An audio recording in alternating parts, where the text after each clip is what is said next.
మణిపూర్లో శాంతి నెలకొనాలని కేంద్ర హోంమంత్రి అమిత్ షా గట్టిగా కోరుకుంటున్నారని, ప్రజలు ఎన్నుకున్న ప్రభుత్వాన్ని ప్రతిష్ఠించేందుకు ఆయన సానుకూలంగా ఉన్నారని మణిపూర్ మాజీ ముఖ్యమంత్రి బీరేన్ సింగ్ బుధవారం వ్యాఖ్యానించారు. ఢిల్లీ నుంచి వచ్చి ఇంపాల్లో వాలగానే చుట్టూ చేరిన మీడియాతో ఆయన తన పర్యటన విశేషాలు పంచుకున్నారు. అమిత్ షాతో గంటల తరబడి చర్చోపచర్చలు చేశానని, పరిస్థితిని చక్కదిద్దడం కోసం ఆయన తనకు కొన్ని బాధ్యతలు అప్పగించారని, వాటిని బహిర్గతపరచకూడదు, కానీ రాష్ట్రం గాడిన పడేందుకు వార్డు సభ్యుడి నుంచి ఎమ్మెల్యే వరకు అంతా ఏకతాటి మీద నడవాలన్నారు బీరేన్.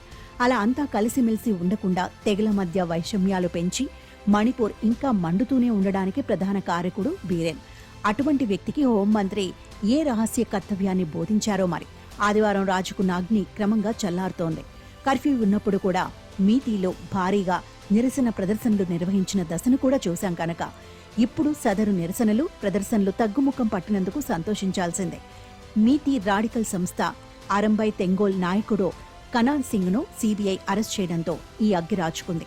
తమ నాయకుడిని పట్టుకుపోయినందుకు ఆ సంస్థ సభ్యులు తమ రక్షకుణ్ణి జైల్లోకి నెట్టినందుకు మీతీలు కలిసి ఈ విధ్వంసకాండ సృష్టించారు.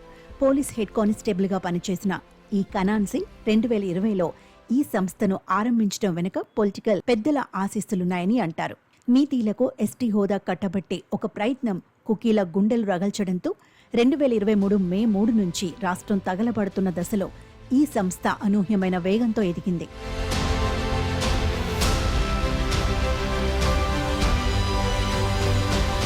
పేరుకు మీతీల ఘనమైన గతాన్ని కీర్తించే ఒక సాంస్కృతిక సంస్థ కావచ్చును, కానీ ప్రత్యేక సాయుధ శిక్షణతో ఆయుధాల వినియోగంలోనూ ప్రయోగంలోనూ దీనికి తిరుగేలేదని అంటారు.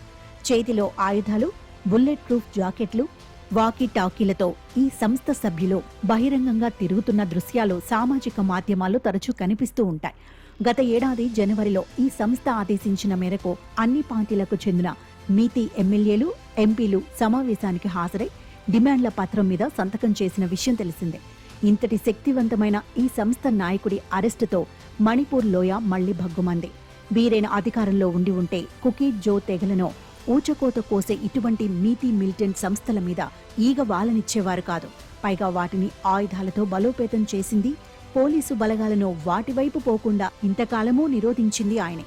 వాళ్లను ఆయుధాలు దోచుకునివ్వండి అంటూ ఆయన చేసిన వ్యాఖ్యలే ఆడియో టేప్ల రూపంలో లీక్ అయి అమిత్ షా పంపిన ప్రత్యేక కమిషన్లు కూడా బేఖాతరు చేసిన నేపథ్యంలో వ్యవహారం సుప్రీంకోర్టు వరకు పోయి ఆ గొంతు బీరెందేనని నిజ నిర్ధారణ జరగడంతో బీరెన్తో పాటు బీజేపీ పెద్దలు కూడా పరువు పోగొట్టుకున్న విషయం తెలిసిందే.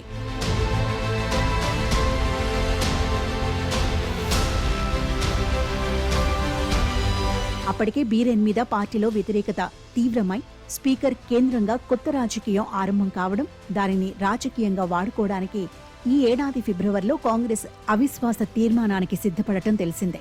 సమావేశాలు జరగకుండా చేసి రాష్ట్రం చేజారిపోకుండా బీజేపీ చూసుకోగలిగింది. కానీ రాష్ట్రపతి పాలన విధించి కూడా పరిస్థితిలో పూర్తి మార్పు సాధించలేకపోయింది.